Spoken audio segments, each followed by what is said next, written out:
Hello everyone, welcome to concept clarity and tricks. आज हम discussion करने वाले हैं हमारा second topic that is attorney general of India. साथ में हम देखेंगे एडवोकेट जनरल ऑफ स्टेट। ठीक है, तो ध्यान से देखना है, ध्यान से समझना है, बहुत इंपॉर्टेंट वीडियो है। चलिए शुरू करते हैं अटॉर्नी जनरल ऑफ इंडिया से। हमें इसके कुछ की पॉइंट्स हैं जो सबसे ज़्यादा इंपॉर्टेंट है, जो दिमाग में होने चाहिए। इनसे बहुत सारे क्वेश्चंस पूछे जाते हैं, तो आपको ये पॉइंट्स पता होने चाहिए। पहला पॉइंट है constitutional body. Attorney general of India एक कॉन्स्टिट्यूशनल बॉडी है। ठीक है। Second point, not independent body. क्या है डिटेल में देखेंगे अभी आगे चल के। Highest law officer of India. Next point, not full time council for the government. Next point, not fall in the category of government servants. और लास्ट पॉइंट है not the member of central cabinet. क्या है अब एक एक करके समझते हैं और इनको जानते हैं। ठीक है, चलिए सबसे पहला पॉइंट हमारे पास में कॉन्स्टिट्यूशनल बॉडी। क्या है मीनिंग? देखिए कॉन्स्टिट्यूशनल बॉडी का मतलब हम लास्ट वीडियो में भी देख चुके हैं, जिनको कॉन्स्टिट्यूशन में मेंशन किया गया है। तो ऑब्वियस है जब कॉन्स्टिट्यूशन में मेंशन किया गया है तो इनसे रिलेटेड कोई ना कोई तो आर्टिकल होगा जिसमें इनका नाम मेंशन होगा। तो अब वो कौन से आर्टिकल्स हैं? तो सबसे पहले हम बात कर रहे हैं अटॉर्नी जनरल ऑफ इंडिया की। तो अगर यदि हम इसको रिप्रेजेंट करें AGI से, ठीक है, तो AGI का जो कॉन्स्टिट्यूशन में मेंशन है वो कहाँ कहाँ पे है और कौन कौन से आर्टिकल्स है जो आपको याद रखने इनसे रिलेटेड। तो आपको तीन आर्टिकल्स जो सबसे इंपॉर्टेंट है इनसे रिलेटेड वो याद रखने हैं। पहला आर्टिकल है आर्टिकल नंबर 76। ठीक है। सेकेंड आर्टिकल है आर्टिकल नंबर 88 और नेक्स्ट आर्टिकल है 105। ठीक है, ये तीन आर्टिकल्स हैं जिनको पता होना चाहिए। किससे रिलेटेड है ये तीनों आर्टिकल्स? ये है अटॉर्नी जनरल ऑफ इंडिया से। क्या है इनको देखते हैं। सबसे पहले आर्टिकल नंबर 76 ये कहता है कि एक AGI होगा इंडिया का। ठीक है, अटॉर्नी जनरल ऑफ इंडिया होगा। ठीक है, क्या होगा, क्या कंडीशंस होंगी इनकी, वो सारी की सारी हम आर्टिकल वाइज देखेंगे। ठीक है। सेकंड पॉइंट कहता है आर्टिकल नंबर 88 राइट्स क्या होंगे। राइट्स किसमें? पार्लियामेंट में, कमेटीज में, क्या इनके राइट्स होंगे उनके बारे में डिस्कशन करेगा। और लास्ट जो हमारे पास आर्टिकल है 105 ये हमें बताता है पावर्स, इनकी प्रिविलेजेस क्या क्या होंगी उनके बारे में डिस्कशन करेगा। ठीक है, इनको हम एक एक पॉइंट को देखते हैं। अब देखिए इसी के साथ एक बारी एडवोकेट जनरल, क्योंकि वो भी क्या है, एडवोकेट जनरल ऑफ स्टेट है, वो भी तो कॉन्स्टिट्यूशनल बॉडी है, तो उसका भी तो कुछ ना कुछ आर्टिकल होगा, तो वो भी देख लेते हैं ताकि हम साथ में देख सके। पॉइंट सारे सिमिलर है।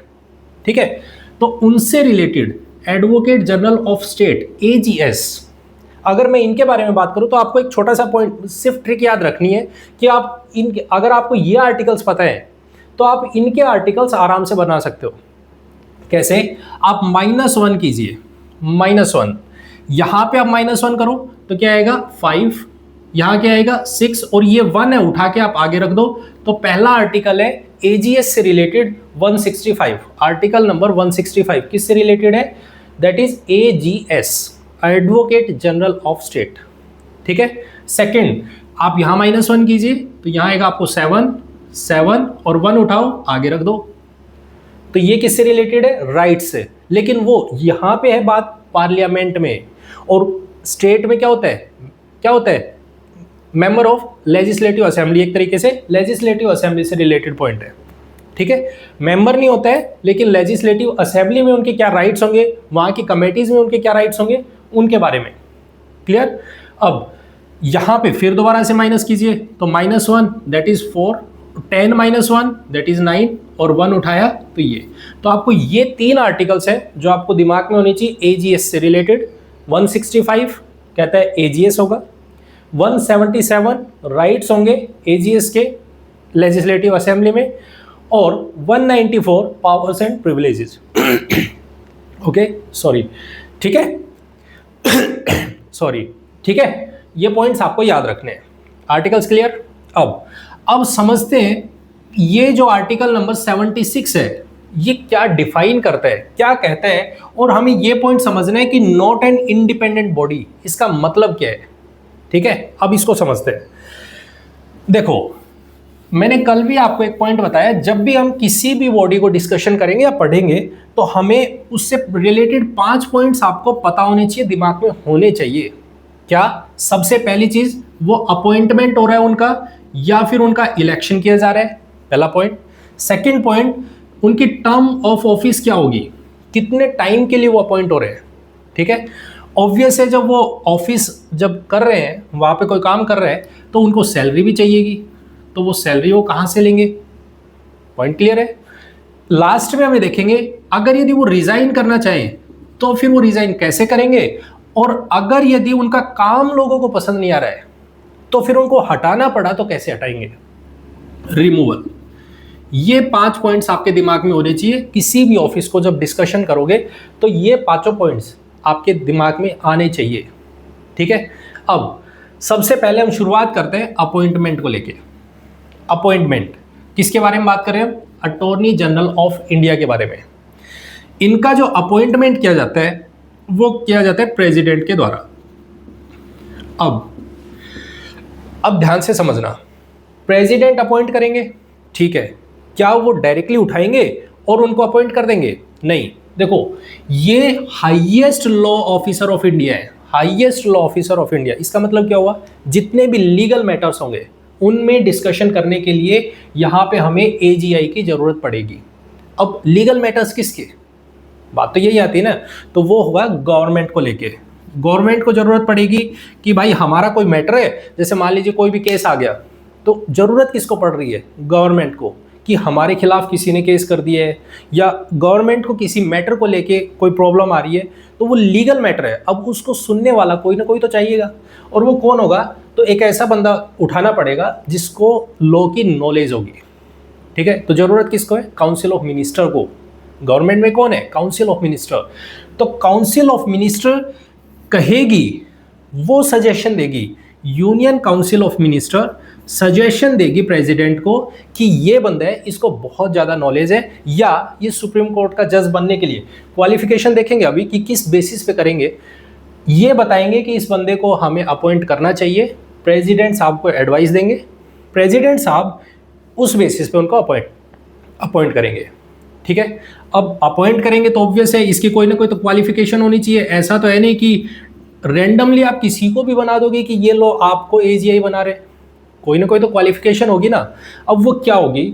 तो वो क्वालिफिकेशन है, जिसको भी एजीआई बनाना है उस एजीआई को सुप्रीम कोर्ट का जज बनने में कैपेबिलिटी होनी चाहिए। एजीआई के बनने के लिए कैपेबिलिटी होनी चाहिए, फर्स्ट कंडीशन, कि सुप्रीम कोर्ट का जज बनने में कैपेबल होना चाहिए। ठीक है, पॉइंट क्लियर। अब सुप्रीम कोर्ट का जज ऐसा तो है नहीं कि कोई भी बन जाएगा। ठीक है, तो सुप्रीम कोर्ट का जज बनने के लिए भी तो कोई क्वालिफिकेशन होगी। ठीक है, तो अब ध्यान से देखना, सुप्रीम कोर्ट का जज बनने के लिए अब मैं आपको 2 टर्म्स बता रहा हूं, क्या होनी चाहिए, एक एंड और एक और। दोनों की दोनों टर्म्स बार बार रिपीट होती हुई नजर आएंगे हमें। देखो, एंड का मतलब क्या है? एंड का मतलब है, मान लीजिए मेरे सामने कोई भी 2 कंडीशन आ जाए, ठीक है, कंडीशन ए, एक कंडीशन बी, इन दोनों कंडीशंस में, और दूसरी तरफ और है, इसके लिए भी 2 कंडीशन है, ए और बी। ठीक है, एंड का मतलब होता है, जहां भी एंड लिखा होगा उसका मतलब है ये दोनों कंडीशन सेटिस्फाइड होनी चाहिए, ये भी होनी चाहिए प्लस ये भी होनी चाहिए। ठीक है, उसी सिमिलर तरीके से आप अगर और की बात करोगे तो और में 2 कंडीशंस हैं, ए और बी। ठीक है, तो ए और बी में आप एक कंडीशन सेटिस्फाइड होनी चाहिए, चाहे तो ए सेटिस्फाई हो जाए चाहे बी सेटिस्फाई हो जाए। ठीक है, इन दोनों के बेसिस पे आपको यहां देखना है क्वालिफिकेशन ऑफ किसकी, एजीआई। तो उसके लिए हमने बोला सुप्रीम कोर्ट का जज बनने में कैपेबल होना चाहिए। अब हम देखते हैं कि सुप्रीम कोर्ट का जज बनने के लिए क्या कंडीशन होगी। ठीक है, तो देखो, सबसे पहली कंडीशन तो होगी वो इंडियन सिटीजन होना चाहिए, इंडियन सिटीजन, पहला पॉइंट। ठीक है, अब ध्यान से सुनना, एंड, अब मैंने यहां लगा दिया एंड। इसका मतलब क्या हो गया? इसका मतलब हो गया इंडियन सिटीजन होना चाहिए, कंडीशन फर्स्ट सेटिस्फाइड होनी चाहिए। दूसरी, इसके बाद कोई और कंडीशन लिखेंगे तो फिर वो देखेंगे। ठीक है, अब यहां पे 3 कंडीशंस लिखी जाएंगी उन तीन में से पहली, हाई कोर्ट का जज होना चाहिए कोई 5 साल के लिए। हो सकता है कि 5 साल उसने हाई कोर्ट में जज की पोस्ट पे उसने काम किया हो। दूसरा, या फिर और, यहां और लगा है, और एडवोकेट होना चाहिए, एडवोकेट ऑफ हाई कोर्ट, कितने साल, 10 साल के लिए रहा हो, ठीक है। या फिर तीसरी कंडीशन कौन सी, एमिनेंट ज्यूरिस्ट, एमिनेंट ज्यूरिस्ट, या हम ये कह सकते हैं अच्छी खासी नॉलेज होनी चाहिए, लॉ की अच्छी खासी नॉलेज हो। किसकी नज़रों में, प्रेसिडेंट की नज़रों में। जब हम अच्छे से पढ़ेंगे, जुडिशरी पढ़ेंगे, तो उसमें देखेंगे इन सबको। अभी फिलहाल के लिए सिर्फ आपको ये कंडीशन पता होनी चाहिए। अब देखो यहाँ पे और लिखा है, और यहाँ एंड है। इसका मतलब क्या हुआ, पहली कंडीशन होनी चाहिए इंडियन सिटीजन होना चाहिए, प्लस अब इन तीन में से, और लिखा है इन तीन में से कोई भी एक कंडीशन सेटिस्फाइड हो, तो इनसे मिलके हमारे पास बनेगा एजीआई की पोस्ट के लिए एप्लीकेबल, ऑफिस के लिए एप्लीकेबल होगा। पॉइंट क्लियर है। तो आपको ये क्वालिफिकेशन आपको इनके बारे में दिमाग में रखनी है। किसके बारे में, एजीआई के बारे में। अब अगर मैं इसी सेम प्रोसेस को बात करूं, किससे रिलेटेड, एजीएस से, ठीक है, advocate general of state, advocate general of state, उनके लिए क्या कंडीशन होगी फिर। तो सबसे पहली चीज तो अपॉइंटमेंट। अभी हम इंडिया के रिस्पेक्ट में बात कर रहे हैं, तो यहाँ पे प्रेसिडेंट हेड है, तो स्टेट के लिए कौन होगा, तो वहाँ पे गवर्नर होगा। तो अपॉइंट कौन करेगा, गवर्नर करेंगे। किसके कहने पे करेंगे, तो वहाँ पे स्टेट काउंसिल ऑफ मिनिस्टर होती है। तो स्टेट काउंसिल ऑफ मिनिस्टर की एड एंड एडवाइस पे प्रेसिडेंट नहीं, वहाँ governor, state council of minister की एड एंड एडवाइस पे गवर्नर अपॉइंट करते हैं एजीएस को। क्लियर। फिर वहाँ पे क्वालिफिकेशन भी देखी जाएगी, तो वहाँ पे होना चाहिए जज, किसका, हाई कोर्ट का जज बनने के लिए कैपेबिलिटी होनी चाहिए, ठीक है। तो आपको ये टर्म्स पता होनी चाहिए, किससे रिलेटेड, अपॉइंटमेंट से रिलेटेड। क्लियर एकदम, ठीक है। अब बात करते हैं इनके टर्म से रिलेटेड। टर्म, इनके टर्म कॉन्स्टिट्यूशन में मेंशन नहीं है। मतलब ऐसा नहीं है कि ये, जैसे हमने कैग पढ़ा तो उसमें मेंशन था 6 इयर्स एंड 65 इयर्स, कोई भी जो पहले हो जाए वही हमारे पास में इनकी टर्म होगी। यहाँ पे टर्म मेंशन नहीं है, इनकी कॉन्स्टिट्यूशन में टर्म मेंशन नहीं है। ये जो मैंने लिखा था वो कैग के लिए लिखा था, कि जैसे हमने लास्ट में देखा था, यहाँ पे कॉन्स्टिट्यूशन में टर्म मेंशन नहीं है, अनडिफाइंड है। इसका मतलब क्या हुआ, इसका मतलब ये हुआ ये कभी भी इनकी टर्म खत्म की जा सकती है, ठीक है, इनकी टर्म कभी भी खत्म हो सकती है। इसका मतलब हम जो यहाँ पे ये जो स्टेटमेंट लिखी हुई है, नॉट एन इंडिपेंडेंट बॉडी, अब क्या है इसका मतलब समझना है यहाँ से, ठीक है। देखो, क्योंकि इनकी टर्म फिक्स नहीं है, मन में आया तब इनको अपॉइंट कर सकते हैं, मन में आया तब इनको हटा सकते हैं, तो ये एक अनसेफ हो गई एक तरीके से, कोई सिक्योर पोस्ट नहीं है भाई।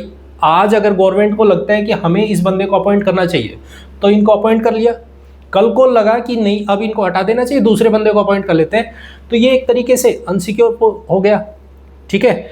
तो इनसिक्योरिटी की वजह से पहला तो ये कि ये गवर्नमेंट को ध्यान में रखते हुए काम करेंगे, कोई भी काम करना है तो गवर्नमेंट को ध्यान रखेंगे कि हमें गवर्नमेंट को खुश रखना है, ठीक है। अब दूसरी चीज ये आती है इनके रिमूवल को लेके। रिमूवल, इनको रिमूव कैसे किया जा सकता है, अगर मान लीजिए सपोज करो, अब उसमें कोई भी ऐसा वो लिखा हुआ नहीं है, कॉन्स्टिट्यूशन में ऐसा मेंशन नहीं है कि ये ग्राउंड होंगे इनके बेसिस पे उनको हटाया जाएगा। रिमूव करना है तो प्रेसिडेंट को अगर लगा, प्रेसिडेंट को लगा कि अब ये बंदा काम का नहीं है, इसको हटा देना चाहिए, तो ये सिर्फ और सिर्फ इसलिए इसको हम लिखते हैं पॉलिटी में प्लेजर ऑफ प्रेसिडेंट। जब तक खुश है तो वो काम कर सकते हैं, जिस दिन लगा हटा दो तो प्रेसिडेंट उनको हटा सकते हैं, रिमूव कर सकते हैं। क्लियर। अब रिजाइन करना है तो कहां से करेंगे, प्रेसिडेंट को लेटर लिखेंगे और प्रेसिडेंट को लेटर लिख के देंगे, हटा देंगे, ठीक है। इसी तरीके से इनकी सैलरी भी डिटरमाइन करते हैं प्रेसिडेंट, मतलब सारी चीजें किनके हाथ में, प्रेसिडेंट के हाथ में। तो ये जो ऑफिस है ये एक तरीके का नॉट इंडिपेंडेंट ऑफिस है, पूरी तरीके से गवर्नमेंट पे डिपेंडेंट है। ठीक है, पॉइंट क्लियर है। अब रिमूवल को लेके एक पॉइंट जो सबसे इंपॉर्टेंट आपको ध्यान रखना है, ये एक तरीके का कन्वेंशन है। ठीक है, क्या कि देखो, क्योंकि अपॉइंट करने वाला कौन है, काउंसिल ऑफ मिनिस्टर है, जो गवर्नमेंट चला रहे हैं, मिनिस्ट्री जो चला रही है, उनको लगा था कि हमें इस बंदे को अपॉइंट करना चाहिए। अब सोचो जरा, इनको जो लीगल मैटर पे जिसकी जरूरत थी तो उनको अपॉइंट कर लिया। अब गवर्नमेंट ही नहीं रही, ऐसा हो जाए गवर्नमेंट गिर जाए, या ऐसा हो जाए गवर्नमेंट का टेन्योर खत्म हो जाए, अगली गवर्नमेंट आ जाए, तो क्या वो उस बंदे को रखेंगे? बिल्कुल नहीं रखेंगे। ठीक है, इसका मतलब है ये कन्वेंशन बन गया कि अगर गवर्नमेंट रिजाइन कर देती है, तो ये भी रिजाइन कर देंगे, एजीआई भी रिजाइन कर देते हैं। ठीक है, पॉइंट क्लियर है। ये बात आपको दिमाग में रखनी है, ध्यान रखना है। क्लियर? तो इसी से हमें पता चलता है कि ये ऑफिस है वो एक नॉट इंडिपेंडेंट ऑफिस है, इसको पूरी तरीके से गवर्नमेंट पे डिपेंड रह के काम करना पड़ेगा। पॉइंट क्लियर एकदम। ठीक है, अब बात करते हैं हमारे पास में इनसे रिलेटेड नेक्स्ट पॉइंट, जो अब आपको क्लियर होंगे कौन कौन से। Not the full time council for the government. ठीक है, next, not fall in the category of government servants. और ऐसे ही हमारे पास लास्ट पॉइंट, सेंट्रल कैबिनेट के मेंबर नहीं होते। देखो अब इनको समझते हैं, अब ध्यान से सुनना। जैसे सबसे पहले हम बात करते हैं इनके पावर्स की और इनकी ड्यूटीज की, क्या क्या होंगी इनकी ड्यूटीज, उनको देखते हैं। ठीक है, क्या इनकी पावर्स हैं, क्या इनकी ड्यूटीज है, इनके फंक्शन क्या है, उनको समझते हैं।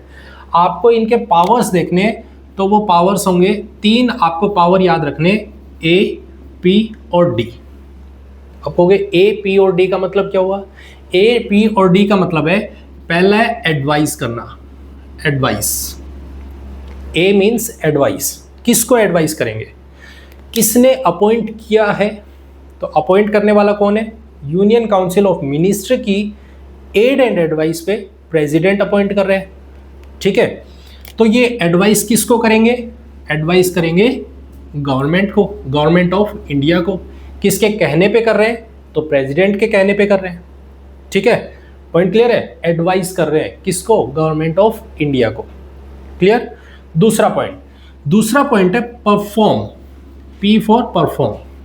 क्या कोई भी कॉन्स्टिट्यूशन में या मैं ये कह दूं, प्रेसिडेंट साहब ये कह दे कि भाई आपको, जैसे मान लीजिए सपोज करो ऑफिस में बॉस बैठा है। ठीक है, ऑफिस में बॉस बैठा है, वो आपको ड्यूटीज देंगे, आपकी कोई ना कोई, ऑलरेडी आपका जो ऑफिस है तो आपकी कोई ना कोई तो जिम्मेदारी है, आप वो तो काम करोगे। साथ में आपका बॉस आके आपसे कह देते हैं कि भाई आपको ये काम भी करना है, ये काम भी करना है, तो आप क्या करोगे? वो काम करना पड़ेगा। वैसे ही एजीआई की कुछ ना कुछ तो ड्यूटीज हैं। कौन सी? गवर्नमेंट ऑफ इंडिया को लीगल एड एंड एडवाइस करना। प्रेसिडेंट साहब ने कहा, कर दिया। ठीक है, अब मान लो सपोज करो प्रेसिडेंट साहब फिर आए और उन्होंने कहा कि अब ये काम और दे रहा हूं मैं आपको, ये काम और करने आपको, तो वो ये काम भी करेंगे। प्रेसिडेंट साहब ने जो दूसरे काम दिए उनको भी परफॉर्म करना पड़ेगा। अब वो कौन कौन से काम हो सकते हैं? वो 3 तरीके के काम हो सकते हैं। पहला ये रिप्रेजेंट करना है। भाई गवर्नमेंट को लेके, गवर्नमेंट ऑफ इंडिया को लेके कोई भी केस हो सकता है, कोई उनके अगेंस्ट केस कर दे, तो उस केस को लेके हाई कोर्ट में उनको रिप्रेजेंट करने, गवर्नमेंट ऑफ इंडिया को रिप्रेजेंट करने। किसके बेसिस पे? प्रेसिडेंट साहब कहेंगे कि ये केस है, हाई कोर्ट में है, आप उनके अगेंस्ट में जाइए, गवर्नमेंट के लिए आप खड़े होइए। दूसरा हो सकता है सुप्रीम कोर्ट में जाना पड़े उस बात को लेके। ठीक है, वहां पे भी आपको क्या करना है? गवर्नमेंट ऑफ इंडिया को रिप्रेजेंट करने हैं। तीसरा हो सकता है, आप एक आर्टिकल देखोगे, आर्टिकल नंबर 143, जहां पे ऐसा बोला जाता है कि सुप्रीम कोर्ट से कंसल्ट किया जाएगा प्रेसिडेंट के द्वारा कि कोई भी लीगल मैटर होगा तो उस पर डिस्कशन करना है। अब वहां पे प्रेसिडेंट थोड़ी जाएंगे, तो वहां पे प्रेसिडेंट के बिहाफ पे कौन जाएगा? तो वो जाएंगे एजीआई।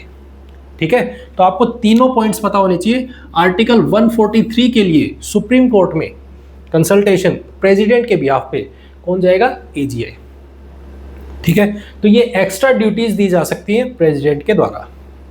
ओके, तीसरा है हमारे पास में, that is D for discharge of functions.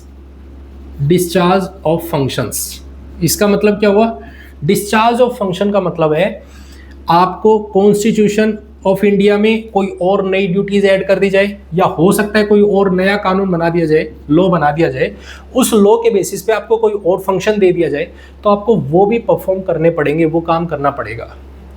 ठीक है, तो ये आपके पावर्स हैं, ये फंक्शंस हैं, ये ड्यूटीज है, आपको परफॉर्म करनी है। ओके, ठीक है। अब हमारे पास नेक्स्ट पॉइंट है इनके राइट्स को लेके, जो आर्टिकल, ये जो हमारे पास में पॉइंट था, ये डिस्कशन करता है आर्टिकल 105 को लेके। अब बात करते हैं हम आर्टिकल 88, आर्टिकल नंबर 88 जो कहता है राइट्स को लेके क्या होंगे। ठीक है, इनके क्या राइट्स होंगे। अब देखो, मान लो सपोज करो आपको बना दिया जाए एजीआई। ठीक है, आप हो एजीआई, अब आप गवर्नमेंट को रिप्रेजेंट कर रहे हो, गवर्नमेंट को रिप्रेजेंट कर रहे हो। आप अगर यदि गवर्नमेंट को रिप्रेजेंट कर रहे हो तो आपको ये तो पता होना चाहिए ना कि आखिर मसला चल क्या रहा है, क्या बातें हो रही है, क्या डिस्कशन हो रहा है। आपको यही नहीं पता है तो आप क्या उनके लीगल एक्शन के ऊपर बात करोगे, कुछ नहीं कर सकते हो। ठीक है, अब इसी के बेसिस पे आपको यहाँ पे कुछ ऐसी पावर्स दी हुई है, कुछ ऐसी पावर्स दे रखी है जिनको आप परफॉर्म करोगे। जैसे सबसे पहली चीज तो ये बोला कि जितने भी सुप्रीम कोर्ट्स हैं, सॉरी जितने भी हाई कोर्ट्स हैं और सुप्रीम कोर्ट है, उनकी जितनी भी प्रोसीडिंग्स है, जितनी भी प्रोसीडिंग्स है, उनमें आप जाओ, आप बैठो, वहां पे सुन सकते हो, देख सकते हो। कहीं भी जाओ आप जा सकते हो, किसी भी कोर्ट में, इंडिया के किसी भी कोर्ट में आप बैठ सकते हो। ठीक है, दूसरी चीज ये, पार्लियामेंट में राज्यसभा, लोकसभा, इनकी मीटिंग होती है, इनकी प्रोसीडिंग्स हो रही है। साथ में कभी कभी ऐसा भी हो जाता है जहां पे इनकी जॉइंट सेटिंग होती है, इन सब को आप अटेंड कर सकते हो, जॉइंट सेटिंग्स को। जैसे कोई भी एक नॉर्मल बंदा वहां जाके नहीं बैठ सकता है, ऐसे अलाउड नहीं है, इनको अलाउड है। एजीआई को परमिशन है, आप राज्यसभा, लोकसभा की जो भी प्रोसीडिंग्स हो रही है उनको अटेंड करो। या कई बार हो रहा है कि जॉइंट सेटिंग है, दोनों के बीच में तालमेल नहीं बन रहा है किसी भी कानून को पास करने में, तो उस टाइम में प्रॉब्लम आ जाती है, तो जॉइंट सेटिंग होती है। क्या होती है आगे डिस्कशन करेंगे, तो जॉइंट सेटिंग को अटेंड कर सकते हैं। बस यहाँ पे फर्क क्या है, यहाँ पे प्रॉब्लम ये है, इनको बोलने का राइट है, आप बोलिए, कोई दिक्कत नहीं है। आप प्रोसीडिंग अटेंड करना चाहो अटेंड करो, कोई दिक्कत नहीं है, लेकिन आपको वोट डालने का राइट नहीं है। आप वहां पे अपना ये नहीं कह सकते हो कि आपको बस ऐसा ही करना है, आप राइट टू वोट नहीं रखोगे। आप अटेंड करो, आराम से कीजिए, आपको बोलना है बोलिए, अपने व्यूज दीजिए, लेकिन आपको राइट टू वोट नहीं होगा। ठीक है, ये पॉइंट सबसे ज्यादा इंपॉर्टेंट है जिसको आपको ध्यान में रखना है। क्लियर। अब एक बात देखिए, अब ध्यान से सुनना, क्या ये एमपी है, मेंबर ऑफ पार्लियामेंट है? नहीं है। ये कौन है? ये बाहर से बैठ के गवर्नमेंट को क्या कर रहे हैं, सपोर्ट कर रहे हैं। तो यहां पे जो वर्ड लिखा हुआ है, not the member of central cabinet, वो मेंबर नहीं है, वो यहां से क्लियर हो रहा है। पॉइंट क्लियर हो गया? पॉइंट क्लियर हो गया। अब हम समझते हैं, ना ही ये फुल टाइम काउंसिल है, अब इस चीज को समझते हैं, और ना ही ये गवर्नमेंट सर्वेंट की तरीके से काउंट होते हैं। कैसे? अब इस चीज को देखते हैं। ये पॉइंट क्लियर हो गया? ठीक है। अब हम देखते हैं लास्ट पॉइंट। देखो ये क्या नहीं कर सकते भाई, ये चीजें तो इनको दे दी, पावर्स दे दी, आप ऐसा कर सकते हो, आपको ये छूट है। जितनी भी एमपी की जितनी भी, देखो इनको प्रिविलेज है। प्रिविलेज क्या दे रखी है? सैलरी तो हमने बता दिया, सैलरी के बारे में तो कोई कंफर्मेशन नहीं है कि इतनी सैलरी मिलेगी, जो प्रेसिडेंट डिक्लेयर कर देंगे, डिसाइड करेंगे, वही इनको सैलरी मिलेगी। लेकिन इनको प्रिविलेजेस मिलेंगी, वो सारी मिलेंगी जो एक एमपी को मिलती है। गाड़ी इनको लेने आएगी, लेके जाएगी, बंगला मिलेगा, घर, सब कुछ मिलेगा। वो सारे प्रिविलेजेस किसके होंगे? एमपी वाले। ठीक है, लेकिन एमपी नहीं है, ध्यान रखना, वो सेंट्रल कैबिनेट के मेंबर नहीं है, लेकिन उनको पावर्स मिली हुई है। ठीक है, क्लियर? ओके, अब देखो ये क्या नहीं कर सकते, ठीक है? देखो जो बंदा, अब उसकी बेचारे की कोई सैलरी नहीं है, फिक्स नहीं है कोई भी, ठीक है? तो अब वो क्या करेंगे, कोई तो काम करना पड़ेगा। क्या किसी भी इंडिविजुअल का केस लड़ सकते हैं वो? बिल्कुल लड़ सकते हैं, किसी भी इंडिविजुअल का केस लड़ सकते हैं, काम कर सकते हैं, ठीक है? किसी ने बोला कि मेरे ये मैटर है, आप इस पे कार्रवाई कीजिए, आप मेरे बिहाफ पे आप केस लड़िए, ठीक है? तो वो काम कर सकते हैं, ओके? लेकिन अब प्रॉब्लम क्या है? पहली चीज तो ये, वो केस गवर्नमेंट ऑफ इंडिया के अगेंस्ट नहीं होना चाहिए। ऐसा नहीं है आप खुद गवर्नमेंट ऑफ इंडिया के बंदे हो और ऊपर से आप जो केस लड़ रहे हो वो गवर्नमेंट ऑफ इंडिया के अगेंस्ट ही लड़ रहे हो, तो फिर ये अलाउड नहीं होगा, ठीक है?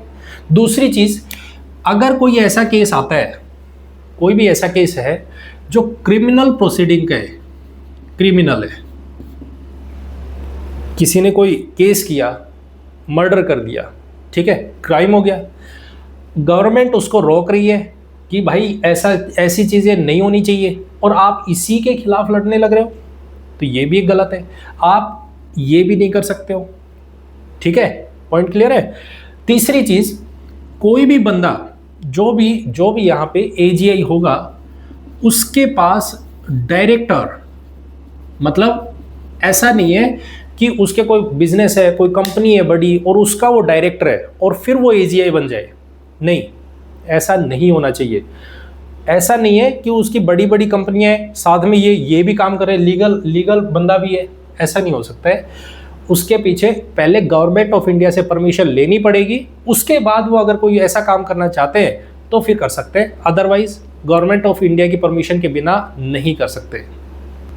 क्लियर?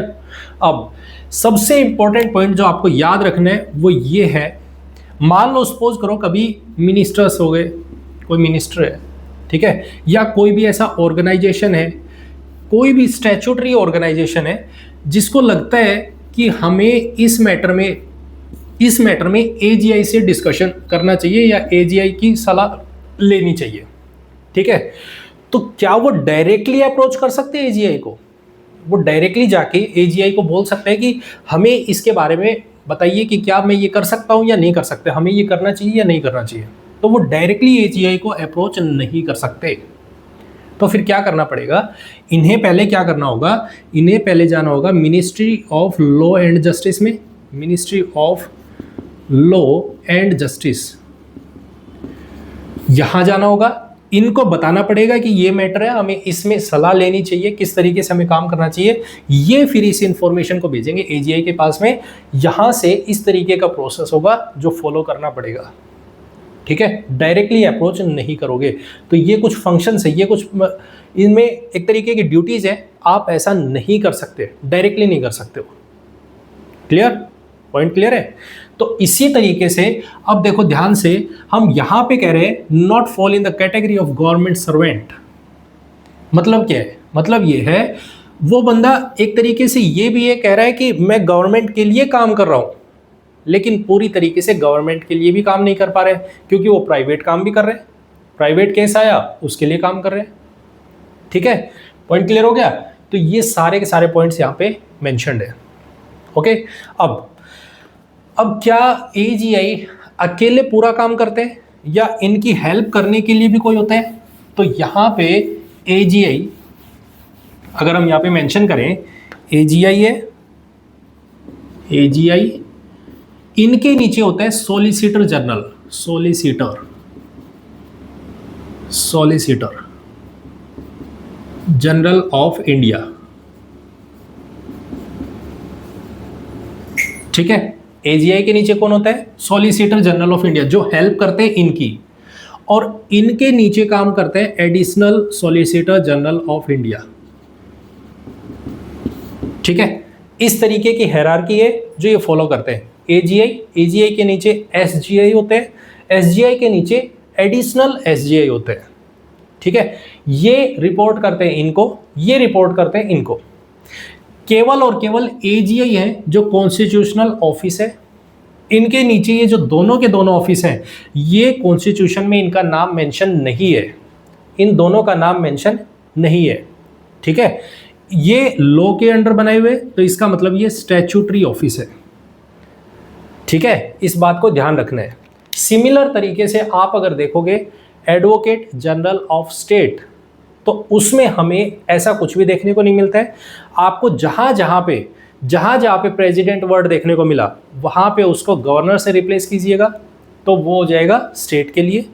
उसी तरीके से जहां पे सुप्रीम कोर्ट लिखा है, वहां पे आपको हाई कोर्ट मेंशन करने हैं, बस। बाकी और कोई वो नहीं है, सारी की सारी चीज़ें सेम है, ठीक है।